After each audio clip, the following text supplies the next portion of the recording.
Сәлематсыңдар ма, балалар? Бізде жаратылыстану сабағы. Сабақты бастамас бұрын қағаз қаламдарыңды дайындап қойыңдар. Біздің бүгінгі сабағымыздың тақырыбы жер күнді айналғанда не өзгереді? Сабақтың мақсаты жердің орбиталық айналуының салдарын түсіндіру. Алынған нәтижені оқушы таңдаған формада ұсыну. Тірек сөздер: полюс, жартышар, солтүстік жартышар, оңтүстік жартышар, экватор.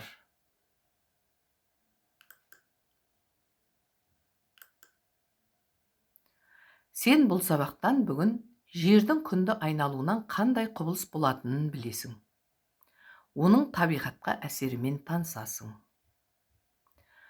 Бұл сабақты бастамас бұрын мынадай жедел сұрақтарға жауапқа дайындалыңдар. Полюс дегеніміз не? Экватор дегеніміз не? Неше жартышар бар? Дайынсыңдар ма, балалар? Сұраққа жауап дайын ба? Кәне, енді менің жауабыммен салыстырыңыздар. Мына жерде солтүстік полюс, мына жерде оңтүстік полюс. Ал мынау экватор сызығы. Экватор сызығы мен оңтүстік полюстың арасы оңтүстік жартышар. Ал экватор сызығы мен солтүстік полюстың арасы солтүстік жартышар деп аталады. Уақыт ұғымдарын қалыптастыру бағытында ең алдымен табиғи құбылысты басты назарда ұстау керек. Біз өткен сабақта жер күнді айнала қозғалатынын айттық. Сонымен қатар жер өз білігінен айналады. Міне осылай күн мен түннің алмасуы пайда болады. Ал жыл мезгілі жердің күнді айналуының нәтижесінде жүзеге асады. Енді мына сызбаға назар аударайық. Мынау жердің білігі.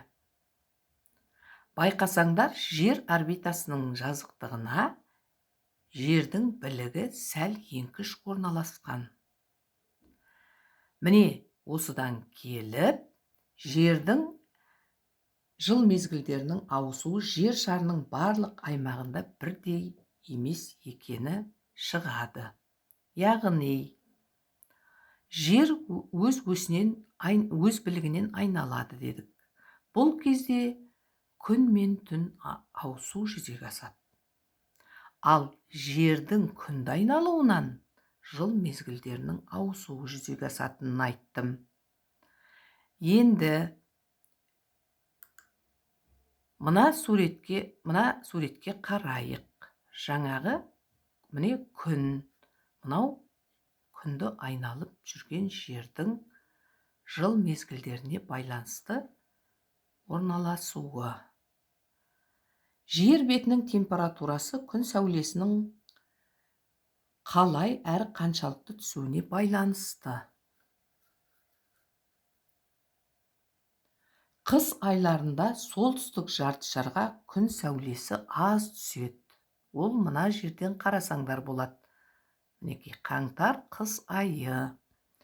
Яғни, қыс айында солтүстік жартышарға күн сәулесі өте аз түседі де, күн қысқа, түн ұзақ болады.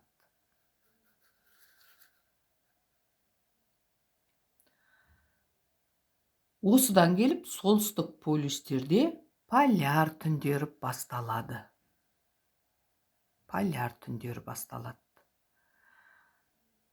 Ал солтүстік полюсте жаз айларында тәуліктің көп бөлігінде күнге бұрылады. Мінекей, күнге бұрылады. Бұл уақытта түн қысқарып, күн ұзарады.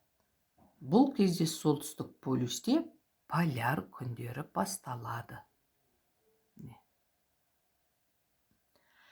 Жер өз өсінен айналғанда күнге әр бүйірінен қарайды.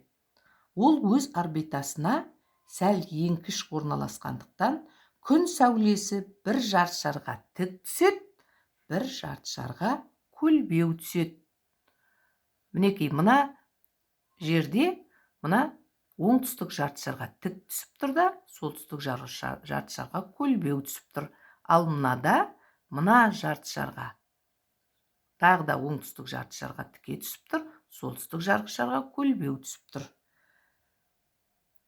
Міне осының әсерінен қыс және жаз, көктем, күз мезгілдері ауысып отырады.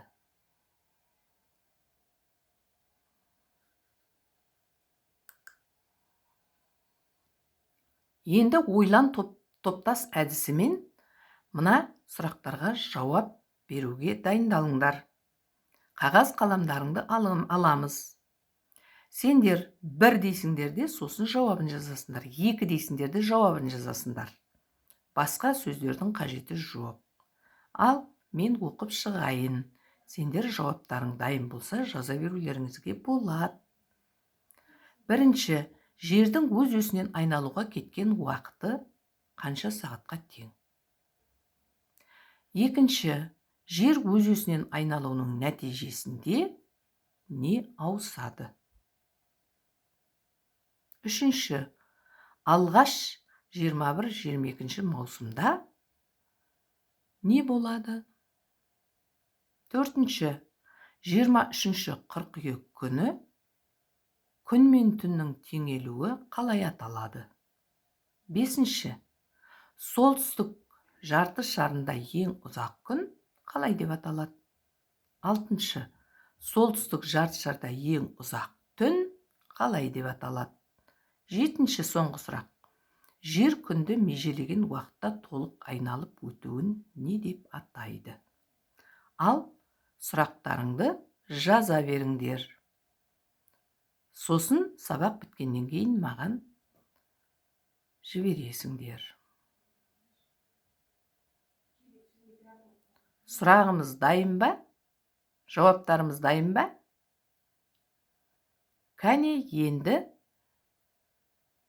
келесі сызбаға қарайық. Осы сызбамен өздеріңді тексересіңдер. Сәйкестендіру тест.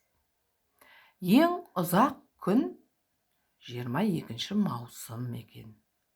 Ең ұзақ түн 22 желтоқсан.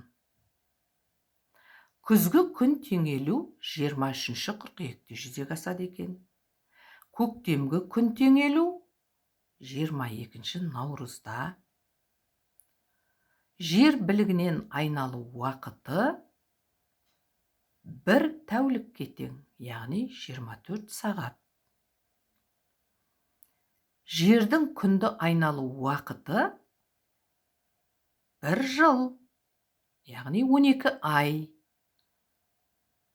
Соңғы сұрақ, жер пішіні шар тәрізді. Жауабымыз дұрыс па, балалар? Кімде неше қате кеткен екен? Қараңыздар, санаңыздар.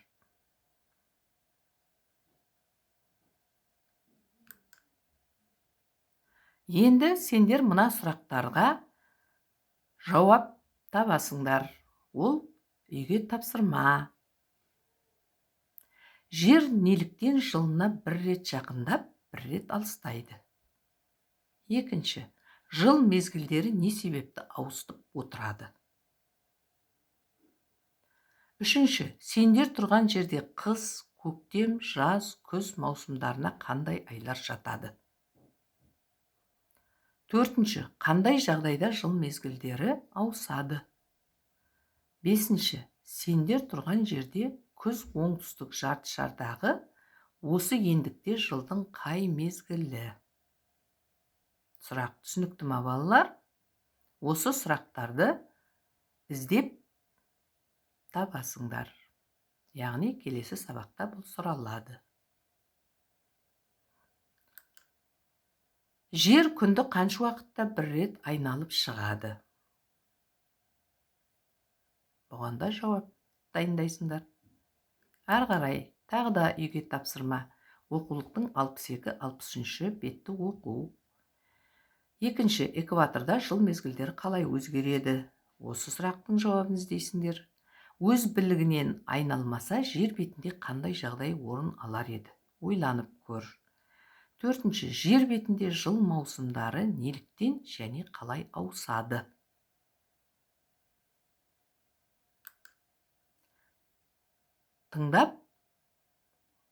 Тыңдағандарыңызға, назарларыңызға рахмет. Сау болыңыздар.